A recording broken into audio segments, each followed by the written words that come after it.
बात है, एक आदमी था, नाम था हीरा राम। वह अपनी पत्नी के साथ रहता था। उसकी पत्नी बहुत ही धार्मिक प्रवृत्ति की थी। एक दिन उसकी पत्नी ने कहा, अजी सुनते हो, अपने घर की बहुत सी चीजें बाहर पड़ी पड़ी धूल मिट्टी से खराब हो रही है। क्यों ना उन्हें रखने के लिए बाजार से एक संदूक ले आए। ठीक है, आज बाजार से लौटते वक्त एक संदूक लेते आऊंगा। इतना कहकर हीराराम बाजार की ओर निकल पड़ा। वह एक संदूक बेचने वाले के पास गया। वहां उसको एक संदूक पसंद आ गया। उसने दुकानदार से संदूक की कीमत की लंबी सौदेबाजी की और आखिर में वह संदूक लेकर घर आ गया। सुंदर संदूक देखकर पत्नी बहुत खुश हुई।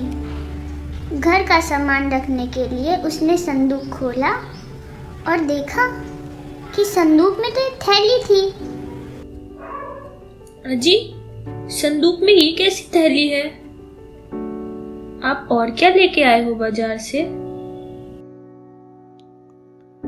कुछ भी तो नहीं, जरा खोलना थैली में क्या है। उसने संदूक से थैली निकाली। पत्नी ने देखा कि थैली में तो बहुत सारे हीरे पड़े थे। हीराराम भी उन्हें देखकर हैरान हो गया। अरे वाह, ये तो ऊपर वाले की मेहरबानी है जो संदूक में हमें यह खजाना मिल गया। नहीं स्वामी, आपने तो संदूक खरीदा है। ये हीरे तो आपके नहीं है ना? हीरे जरूर उस दुकानदार के होंगे जो शायद संदूक में रखकर भूल गया होगा। दूसरों की चीजों पर हक जमा लेना पाप होता है। भगवान ने हमें इतना सब कुछ दिया है, हमें उसी में संतोष करना चाहिए। नहीं, ये भी तो भगवान की ही देन है। मैंने इसे चोरी थोड़ी की है। इसे चुपचाप भगवान का प्रसाद समझकर रख लो। नहीं स्वामी, मेरे हिसाब से ये अनैतिक है, धर्म विरुद्ध है। हीरे को रखने को लेकर दोनों में काफी वाद विवाद हुआ। आखिरकार हीराराम की पत्नी ने अपने पति को मना ही लिया। तू ठीक कहती है, शायद मैं ही गलत था। ठीक है, मैं अभी के अभी जाकर दुकानदार को यह थैली लौटा देता हूं।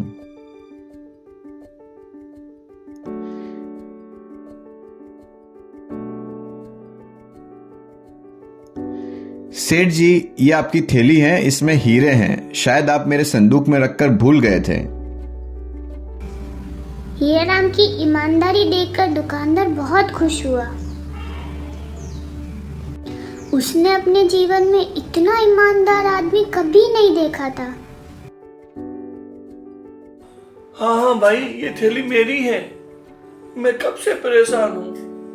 मैं ही इस हीरे की थैली को उस संदूक में रखकर भूल गया था। बहुत बहुत मेहरबानी, बहुत बहुत धन्यवाद। तुम तो इस कलयुग में बहुत ही नेक आदमी लगते हो। भला इस कलयुग में कौन हीरे की थैली लौटाता है। मैं तुम्हारी ईमानदारी से बहुत खुश हूं। लो, इस हीरे की थैली में से कोई भी दो हीरा अपने मन से चुनकर अपने पास रख लो, इनाम के तौर पे। नहीं नहीं, मुझे किसी इनाम की जरूरत नहीं है।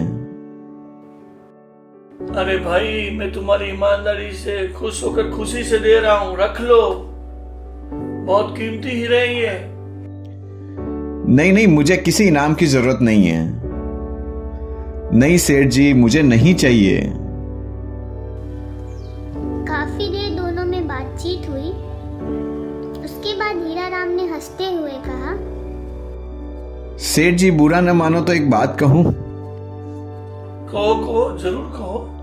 असल में मैंने आपकी थैली में से पहले ही दो सबसे कीमती हीरे अपने पास रख लिए हैं, इसलिए आपको इनाम देने की जरूरत नहीं है।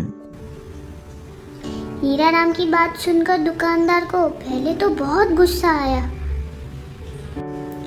उसने पूरी थैली खाली कर दी ताकि वो ये जान सके कि हीराराम ने कौन से कीमती हीरे रख लिए हैं और अब ईमानदारी का नाटक कर रहा है। पर उसने अपने हीरे गिनने जैसे ही चालू किए, वे तो पूरे 50 थे जितने उसने उस थैली में रखे थे। वह बड़ा परेशान था कि हीरे तो पूरे हैं, फिर हीराराम ने कौन से 2 हीरे रखने की बात करी है। दुकानदार हीराराम की बात सुनकर चौंक गया और कहा, क्यों मजाक कर रहे हो भाई? मैंने तो अपने हीरे पूरे गिन लिए, ये तो पूरे हैं। तुम ही बताओ इनमें से कौन से 2 हीरे तुमने लिए हैं? सेठ जी, मैं सच कह रहा हूं, मैंने 2 हीरे रखे हैं अपने पास। उनमें से एक है ईमानदारी का हीरा और दूसरा है सच्चाई का हीरा। मेरी बात सच है ना?